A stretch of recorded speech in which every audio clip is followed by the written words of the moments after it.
Welcome back, teachers. As we continue today towards our end goal of the learning target, I can write a behavioral learning objective. We want to remember and keep in mind that there will be multiple learning targets that we have to achieve on the way towards this goal. So as you remember, in our last class, we combated the myth that effective teachers are just naturally good teachers. And we talked about the need for careful and strategic planning before the teacher steps into the classroom, so that the teacher steps into the classroom with a specific learning target in mind.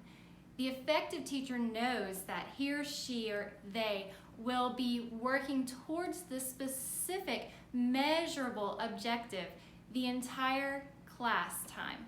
And so everything that teacher does inside the classroom, the lectures or the activities or the assessment, is all centered around achieving that learning target. Now, we also talked about how all of our lessons, we're going to design those using backward instruction design. We're starting with the standard, with our goal that's already been prescribed to us by the state or by whatever the current system is. So you'll have your list, and I asked you to pick those out with your teams in our last class, so you have those already prescribed. And so as a teacher, you have to map out your plan, which one you're going to work on in which order. And then as you get each one, you'll notice that each individual learning target, learning state standard, may or may not be achievable in one class period. So we need to break that down. We need to what we call unwrap. So in our last class, you met with your teaching team, your professional learning community briefly, and each community picked out a standard that you would use to unwrap in this class. Now, I also asked you before this class to go ahead and find a copy online or a diagram online of Norman Webb's DOK, Depth of Knowledge. That's going to come in handy as we work through and as we unwrap these standards in our goal to getting towards writing a learning objective. So before you meet with your team today to work on unwrapping those standards, I want to walk you through the process as a whole class. So feel free to take some notes. I'll also be leading you and your teams through this step by step, but feel free to write down some notes so that you come into your professional learning community more prepared. I also want to say, before we divide up, and remind you that these professional learning communities and these teacher teams, this is a real world scenario.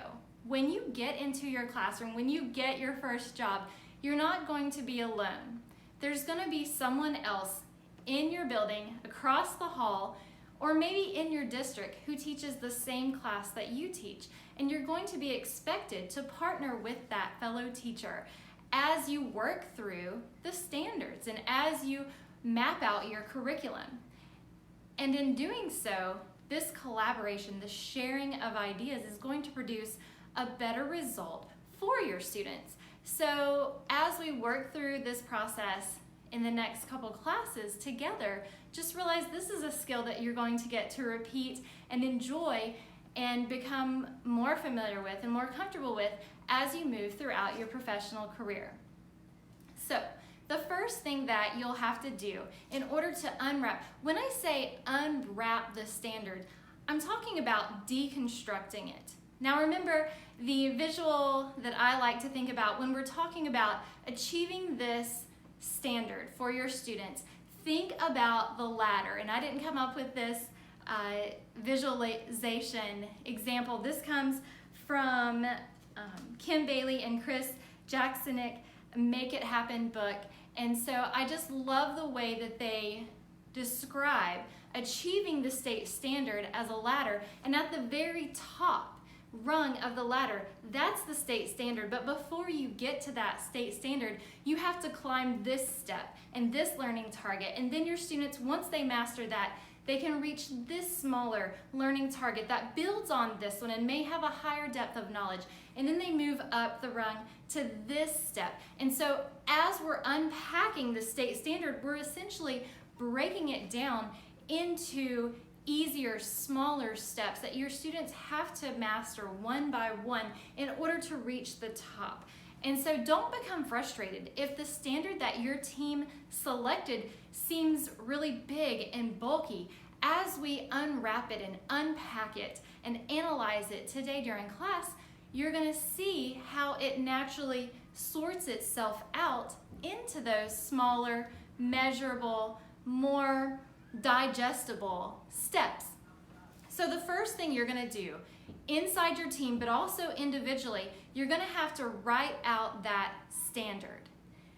It may seem long and it may take more than a minute to get it all typed out or written out on your paper, but this is something that you have to do in order to be able to unwrap it. Because as you can see, the next step is going to rely on marking that standard up. And so let me go ahead and describe the next step is an annotation exercise.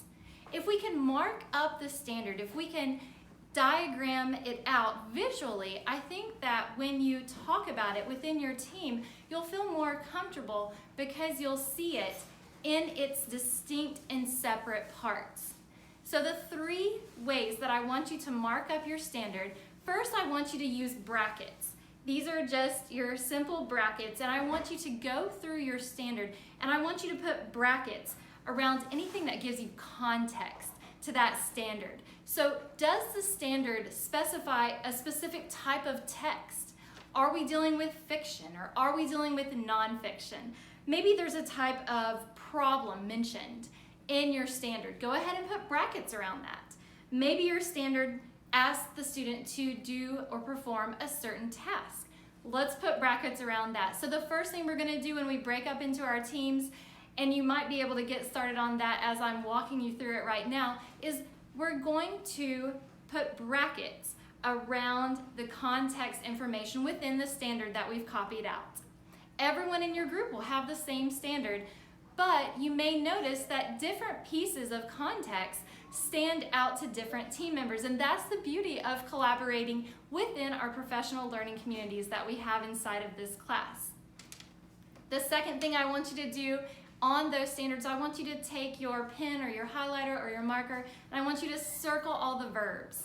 So go line by line, word by word, identify the verbs by circling them. We want those verbs to stand out because those verbs are giving us a little insight into the skills that might be needed to accomplish that standard. And so those are going to be keywords for us, and we really want those to pop when we look down at our standards.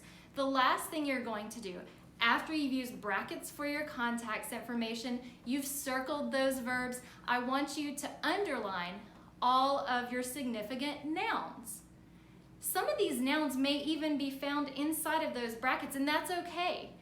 But we want to just underline, emphasize those nouns, those concepts, those ideas that stand out inside of your standards. Now that you've marked up your standards within your group, we'll take a few minutes and we'll share those annotations. And maybe as you're sharing your annotations, you're thinking about a story that would qualify for that type of text, or you're thinking about an exercise that a teacher conducted with a class that you were in one time or that you witnessed that was particularly effective. And so these are just natural conversations that will begin to happen as we talk about the things that we've circled, the verbs that we've circled, and the nouns that we've underlined, and the context that we've bracketed inside those standards. Next, we're going to try to use a graphic organizer to make this information make sense for us as we're breaking it down into smaller learning targets. Now, I resisted the urge to give you a graphic organizer because I know as teachers, graphic organizers are your best friend, and some of you prefer, straight up and down charts. Some of you like the circle bubble displays, and so I have not given one to you. I'm going to let you create your own. And so as a group, I want one group graphic organizer as our end result for this class period. So you can talk to your group and decide what visualization strategy makes the most sense for your learning target or is the most fun and enjoyable to use today. Within your graphic organizers, what we're going to be looking to identify, we want to identify things that the students will have to know and understand. That's our first category. What does the student, based on this standard, need to know and understand? Secondly, we also want to identify what will the students have to do or demonstrate in order to achieve this standard. What will the students have to do or demonstrate to achieve this standard? And finally, we want to identify any new academic language or vocabulary that the students are going to have to absorb as they learn this standard and as they master it. What are these new terms that they're going to have to come home verbalizing and really just, I've been amazed. As a parent on the other side of the classroom, I've been amazed at the terms that I hear my children come home and say when I ask them, what did you do in school today? And so some of the vocabulary that their teachers are showing them and building into the lessons just amazes me that a second grader and a fourth grader can talk about, these complex terms and verbalize exactly what they mean. Not only can my second grader and my fourth grader verbalize new academic vocabulary that their teacher has intentionally used inside the classroom and required her students to verbalize back to her or him, but they can also verbalize the learning target. And so like we talked about last time, it's not enough for you as the instructor to know what the goal is for the student, what the learning objective is. The student has to know the learning objective. The student has to be able to say, I can write a learning objective, or I can count to 100 by fives. And so another great strategy, and depending on your school and your principal, you may have to have that learning target written on the board. But if you're teaching a lower level elementary class, you will have to repeat that learning target over and over as the students are accomplishing it to remind them what they are accomplishing. We talked about the ladder, and we talked about how we're going to get to the end result by accomplishing these small learning targets in sequence. And so last week you worked on recognizing the role of the behavior learning objective as far as guiding the teacher towards being effective in getting the student results on assessments and accomplishing what the school system mandates for that classroom. So today, our learning objective is simply, I can deconstruct the standard. I can deconstruct the standard.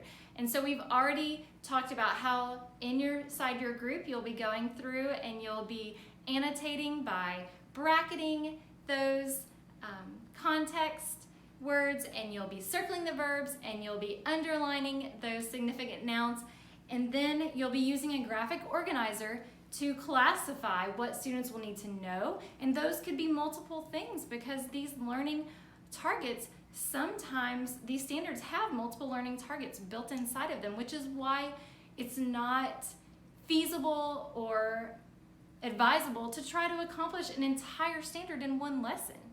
We break them down. And then you'll also have the do and demonstrate category on your graphic organizer, and then you'll have the academic vocabulary, so that when I come around to see your group progress, I can see these divisions, these deconstructions of the state standard. Then, the last thing, and I think we're going to have to save this for next week, I don't think we'll have time today, but the last part of unwrapping a standard is understanding the rigor associated with that standard. Now remember, for homework, you were supposed to find a chart, an organizer, or just the words written out that describe the levels of knowledge, the 4 levels of knowledge that Webb developed, and what's involved in each one.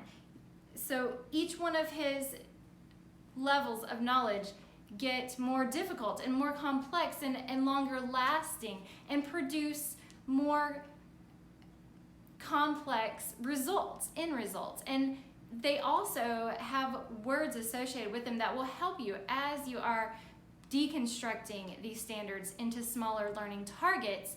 They have these academic vocabulary words and these verbs that will especially help you as you go through and map those out for your students. So I'm going to break you up, but I want you to know, if you get past the graphic organizer, go ahead as a group, as a learning community, as a teaching team, go ahead and pull out Webb's levels, Webb's DOK levels of knowledge, depth of knowledge, and go ahead and start working through those and try to decide what levels different parts of your standards hit, because that's going to be where we're headed, and I don't want you as a group to be bored or feel like you can't move forward in your task.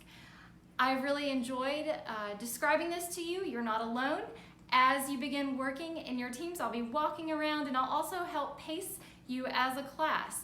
And I might even throw some of my notes up on the board so that you can see, if you get stuck, what your next step is going to be. So remember, we're working towards the end learning objective of I can write a learning objective. And so let's go ahead and break up in our groups, and let me know as I'm walking around if you have any questions. Love to answer those. Thank you.